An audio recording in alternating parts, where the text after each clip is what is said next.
Thank you, Catherine. The motion. I move the motion and just... So, Deputy, the opening slot is 20 minutes. Yeah, and I'm just taking 5 and then my colleagues should be joining me.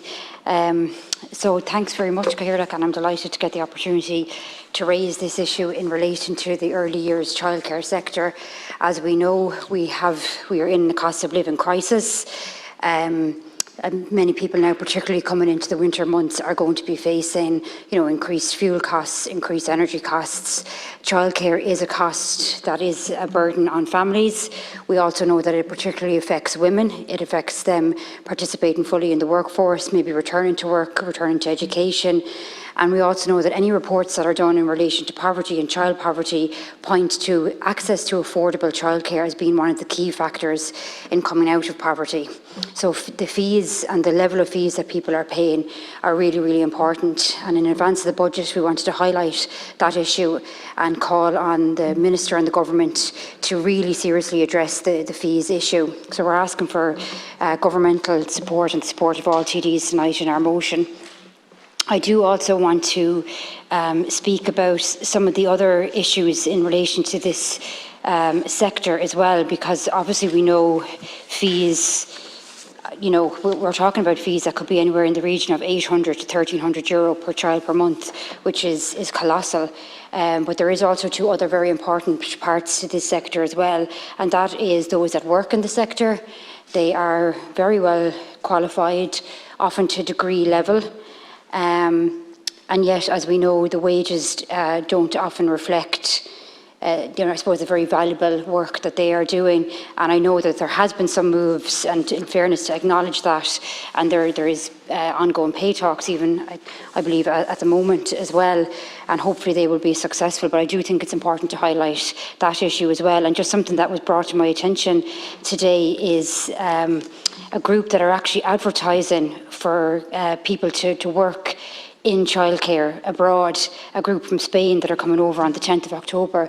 So, we're training people here to a high level, and yet there's a possibility of them leaving to another sector for better pay and conditions. So I think we're at a really crucial moment in this sector, because right now we have the providers, we have the workers, and it's unlike some other sectors where the funding is available, but maybe the staffing is an issue. And I see, Minister Abbott, you're here as well.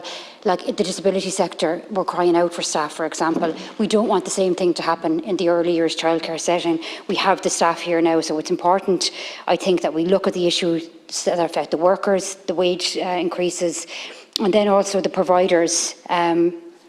And we've had this debate numerous occasions in this chamber and in other forums as well. And there is some people that are doing okay in terms of the core funding and everything. And, I do want to acknowledge that, because I know last year, and I think in fairness, I said it around the time of the budget last year too, that there was some positive moves. But, however, there is a cohort of providers that are struggling. Some of the smaller providers, some of the more kind of sessional services that are maybe just ECCE only, and particularly we're seeing this in rural areas, and they are really struggling in terms of the administrative burden. And I know that's something that we've spoken about before.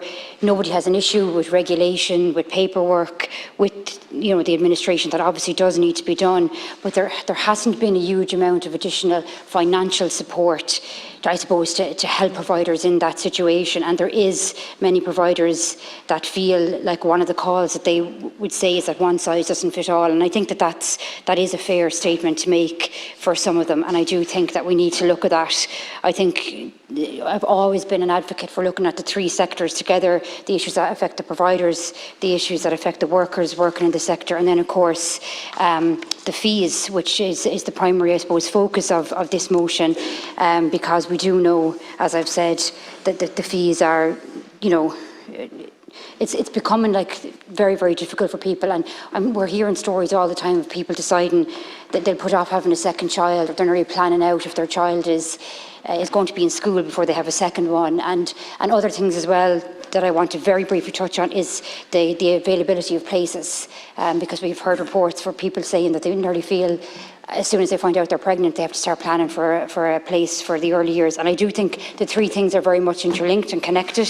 And if we address the staffing issues and the issues affecting providers, I think it will help in relation to some of the accessibility of actual places. But as I say, the primary focus of tonight is the fees. Thanks, Catherine. Deputy, next is Deputy